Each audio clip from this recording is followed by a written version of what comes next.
Hi friends, welcome to our channel. అరు గుడికి వెళ్దాం గుప్తా గారు అని అడుగుతూ ఉంటుంది. వద్దు బాలిక, వద్దని చెప్పు అని సైగ చేసి చెబుతూ ఉంటాడు. ఇక్కడ బాగి అడుగుతూ ఉంటుంది, ప్లీజ్ అక్క రావచ్చు కదా అని అడుగుతూ ఉంటుంది. అయినా ఇంత సడన్గా గుడికి ఏంటి అని అరు అడగటంతో, ఏం లేదక్క, మొన్న ఆయనకి బాగోనప్పుడు నేను చాలా మొక్కులు మొక్కేసుకున్నాను, అందుకనే ఇప్పుడు ఒక్కొక్కటి తీర్చుకోవాలి కదా అని చెప్పడంతో, అవునవును, ఎలా తప్పించుకుందువు బాలిక, నువ్వు గుడికి వెళితే అని గుప్తా అడుగుతూ ఉంటాడు. ఏదో ఒకలాగా మేనేజ్ చేస్తానులే, ఈ మధ్యన మేనేజ్ చేయడంలో చాలా నేను గ్రేట్ అయిపోతున్నాను అని చెబుతూ ఉంటుంది. మేనేజ్ చేస్తావా, మేనేజ్ చేయటం ఏంటక్క అని బాగి అడుగుతూ ఉంటుంది. ఇకప్పుడు అరుకు ఏం చెప్పాలో అర్థం కాక, మేనేజ్ అంటే ఇంట్లో వాళ్ళకి గుడికి వెళ్తున్నానని ఎలా మేనేజ్ చేసి చెప్పాలా అని ఆలోచిస్తున్నా అంతే అని అనటంతో, మేనేజ్ చేయటం ఎందుకక్క, ఇంట్లో డైరెక్ట్గా చెప్పి వెళ్ళొచ్చు కదా, ఏమవుతుంది, నేను కూడా వస్తాను పదక్క గుడికి, మీ ఇంటికి వచ్చి బావగారిని కూడా పరిచయం చేసుకున్నట్టు ఉంటుంది, మీ పిల్లల్ని అందరినీ చూసినట్టు ఉంటుంది, నేను చెప్తాను పదక్క వెళ్దాం మీ ఇంటికి అని అనటంతో అరు ఆశ్చర్యపోతుంది. వెళ్ళుము బాలిక, మీ ఇంటికి తీసుకువెళ్ళి ఆ బాలికకు మీ ఆయనను పిల్ల పిచ్చుకలను వెళ్ళి పరిచయం చేయి అని వెగతాలుగా మాట్లాడుతూ ఉంటాడు. అదేమీ వద్దు మిస్సమ్మ, నేను చెప్తాలే అని అంటూ ఉంటుంది అరు. ఇక వెనకాతల నుంచి వస్తుంది మనోహరి, వచ్చి చూస్తూ ఉంటుంది. అమ్మో, ఇది ఆ అరుతో ఆత్మతో మాట్లాడుతున్నట్టు ఉంది, చచ్చిన దాంతో మాట్లాడుతుంది, ఇది చావటానికి వెళ్లే ముందు అనుకుంటూ ఉంటుంది. పద మిస్సమ్మ వెళ్దాం అని అరు అనటంతో ఇక బాగి అరు బయలుదేరి వెళ్తూ ఉండగా, నేను కూడా వస్తాను అని చెప్తూ ఉంటాడు. మీరెందుకు, మీరు ఇక్కడే ఉండండి, మిస్ నాతో చాలా మాట్లాడాలి, సీక్రెట్స్ ఉన్నాయి అని చెప్పింది కదా, మీరు ఇక్కడే ఇంటికి కాపలా ఉండండి అని అనడంతో, లేదు బాలిక, నేను నీకు కాపలా వస్తాను అని చెప్పి అరుతో పాటే గుప్తా కూడా బయలుదేరి వెళ్తూ ఉంటాడు. ఇక మనోహరి అనుకుంటుంది, అమ్మ అరుంధతి, నువ్వు కూడా వెళ్తున్నావా, నువ్వు వెళితే ఆ మిస్ అమ్మని ఎలా చంపేది అని ఆలోచించి ఈ విషయం బాబ్జీ గారికి ఫోన్ చేసి చెప్పాలని బాబ్జీకి ఫోన్ చేస్తూ ఉంటుంది మనోహరి. ఏంటి మేడం, ఆ మేడం బయలుదేరారా అని చెప్పి అడుగుతూ ఉంటుంది.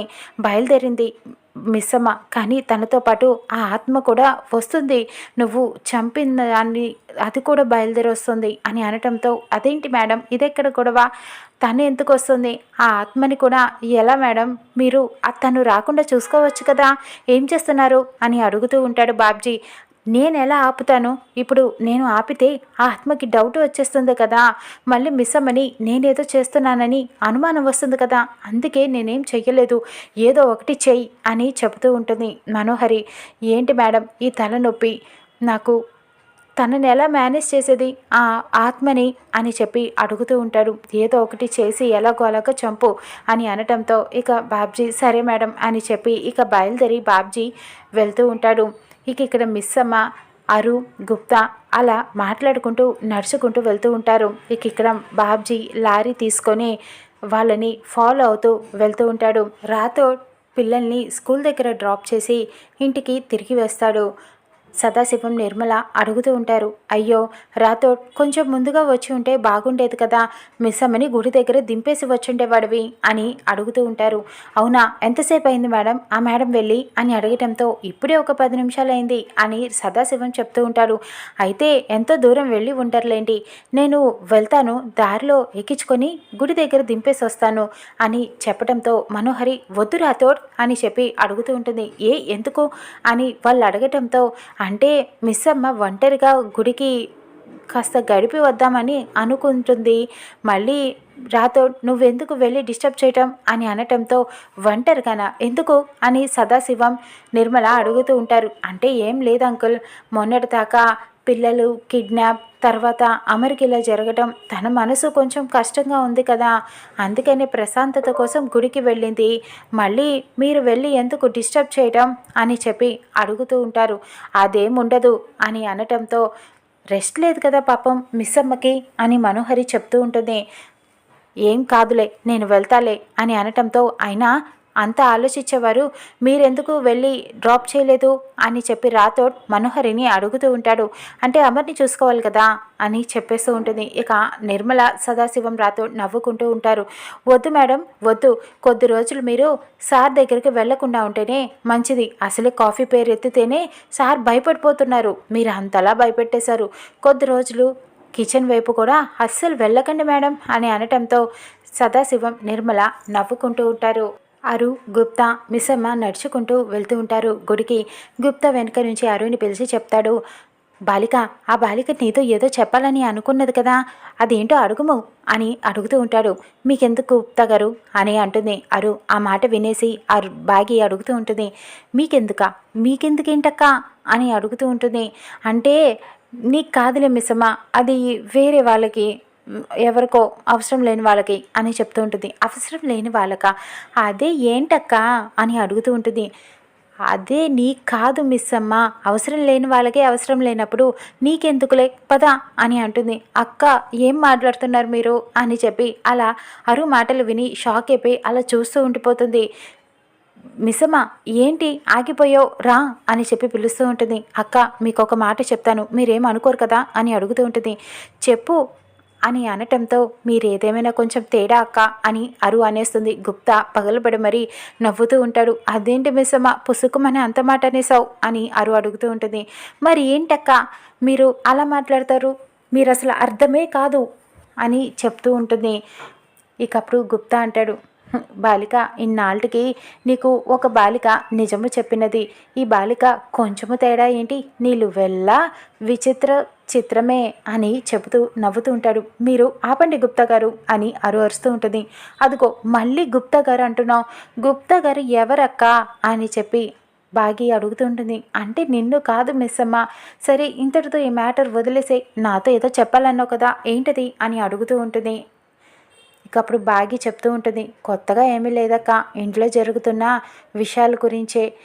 కొద్ది రోజులుగా ఏదో కొంచెం అలజడిగా ఉంది, ఏది సరిగ్గా జరగట్లేదు, ఏదో ఒక సమస్య అని బాధపడుతూ చెప్తూ ఉంటుంది. ఈ సమస్యలన్నిటికీ కారణం ఆ మనోహరియే అని గుప్తా అంటాడు. ఇక అరు కూడా ఆలోచిస్తూ ఉంటుంది. అవును, ముందు ఆ మనోహరిని పిల్లలకి, ఆయనకి, మిస్సమ్మకి దూరంగా పెట్టాలి, ఏం చేయాలి అని ఆలోచిస్తూ అలా నుంచునిపోయి ఉంటుంది. ఇక అప్పుడు మిస్సమ్మ రెండక్క అని చెప్పి పిలుస్తూ ఉంటుంది. వస్తున్నాను అని చెప్పేలోపే బాబ్జీ లారీతో బాగిని గుద్దటానికి వస్తూ ఉంటాడు. ఇక మిస్సమ్మ నేను పైకి పంపించటానికి నేను వస్తున్నా అని చెప్పి లారీని స్పీడ్గా వీళ్ళ మీదకి దూసుకు వస్తూ ఉంటుంది. ఇక అరు అయితే దూరం నుంచి ఆ లారీని చూసి ఒక్కసారిగా స్టన్ అయిపోతుంది. తనకు జరిగిన యాక్సిడెంట్, లారీ గుద్దేయటం, తను చనిపోవటం అన్నీ ఒక్కసారిగా కళ్ళ ముందరికి గుర్తుకు వస్తూ ఉంటాయి. అరు అలా ఏమి కదలకుండా మెదలకుండా అలా ఉండిపోతుంది. మిస్ అమ్మ మాట్లాడుకుంటూ వస్తూ ఉంటుంది. ఇక ఎదురుకొచ్చాక అక్క తొందరగా రెండక్క అని చెప్పి ఆ లారీ వచ్చేయటంతో పిలుస్తూ ఉంటుంది. ఇక ఆ లారీ మిస్ అమ్మ మీదకి అలా ఒక్కసారిగా దూసుకొచ్చేస్తుంది. మిస్ అమ్మ అక్క అంటూ కాపాడటానికి అరుని పక్కకి తోసేస్తుంది. అలాగా ఇక ఒక్కసారిగా పెద్ద యాక్సిడెంట్ అయిపోతుంది. అక్కడ ఏమైందా అనేది అక్కడ మిస్ అమ్మకి అస్సలు అర్థం కాదు. ఇక బాబ్జీకి యాక్సిడెంట్ అవుతుంది. లారీ బ్రేక్ ఫెయిల్ అయ్యి అక్కడ బాబ్జీ యాక్సిడెంట్ అవుతుంది. అలా స్పృహ లేకుండా పడిపోతాడు. జనం అందరూ గుమ్మి కుడతారు. ఇక అక్కడ మనోహరి ఫోన్ చేస్తూ ఉంటుంది. ఇక బాబ్జీ ఫోన్ని అక్కడ వచ్చిన జనాలలో ఒక అతను ఫోన్ లిఫ్ట్ చేస్తాడు. హలో బాబ్జీ, పని అయిపోయిందా, నీ ఫోన్ కోసమే వెయిట్ చేస్తున్నాను, చెయ్యవేంటి అని అనటంతో ఆ ఫోన్ లిఫ్ట్ చేసిన వ్యక్తి ఇక్కడ యాక్సిడెంట్ అయిందని చెబుతూ ఉంటాడు. ఇక ఒక్కసారిగా మనోహరి చాలా సంతోషపడిపోతూ ఉంటుంది. అమ్మయ్య, నేను అనుకున్నది జరిగిపోయింది, చాలా థ్యాంక్స్ బాబ్జీ అని చెబుతూ ఉంటుంది. యాక్సిడెంట్ అయిందంటే ఆనందపడతారేంటి అని అతను అడుగుతూ ఉంటాడు. నీకెందుకు, మీరెవరో నాకు తెలియదు కానీ మంచి విషయం చెప్పారు. ఆగండి, బాబ్జీ ఫోన్ మీరెవరు లిఫ్ట్ చేసింది, ఏమైంది అని మనోహరి అడగటంతో ఇక్కడ యాక్సిడెంట్ అయిన అతను ఫోను నేను లిఫ్ట్ చేశాను, అతనికి పెద్ద యాక్సిడెంట్ అయింది, హాస్పిటల్కి తీసుకువెళ్తున్నారు అని చెప్పడంతో మనోహరి షాక్ అయిపోతుంది. అదేంటి బాబ్జీకి యాక్సిడెంట్ అవ్వటం ఏంటి, దీన్ని గుద్దటానికి వెళ్ళి వాడు యాక్సిడెంట్ చేయించుకున్నాడా, ఇంత పని చేసావురా బాబ్జీ అని చెప్పి మనోహరి తిట్టుకుంటూ ఉంటుంది. ఇక్కడ మిస్ అమ్మ అసలు ఏం జరిగిందక్క, నాకేం అర్థం కావట్లేదని సందేహపడుతూ ఉంటుంది. ఇక జరిగింది గుర్తు చేసుకుంటూ ఉంటుంది. అక్కడ అరు మీదకి లారీ వచ్చేస్తున్నప్పుడు బాగి పరిగెత్తుకుంటూ వెళ్ళి అరుని కాపాడదామని అరుని ఒక్కసారిగా ఇలా తోస్తుంది. కానీ బ్యాలెన్స్ తప్పి అరు పక్కని మీద నుంచే లారీ వెళ్ళిపోతుంది. బాగి అలా బ్యాలెన్స్ తప్పి పక్కకు వెళ్ళి పడుతుంది. అంతే తప్ప యాక్సిడెంట్ వీళ్ళకెవ్వరికి ఏమీ కాదు. అరుని టచ్ చేయడానికి కుదరదు కాబట్టి బాగి పక్కకు వెళ్ళి పడుతుంది. ఇదంతా అర్థం కాక కన్ఫ్యూజ్ అవుతుంది. బాగీకి ఏమీ అర్థం కాదు. అక్క అసలు ఏం జరిగింది అని అడుగుతూ ఉంటుంది.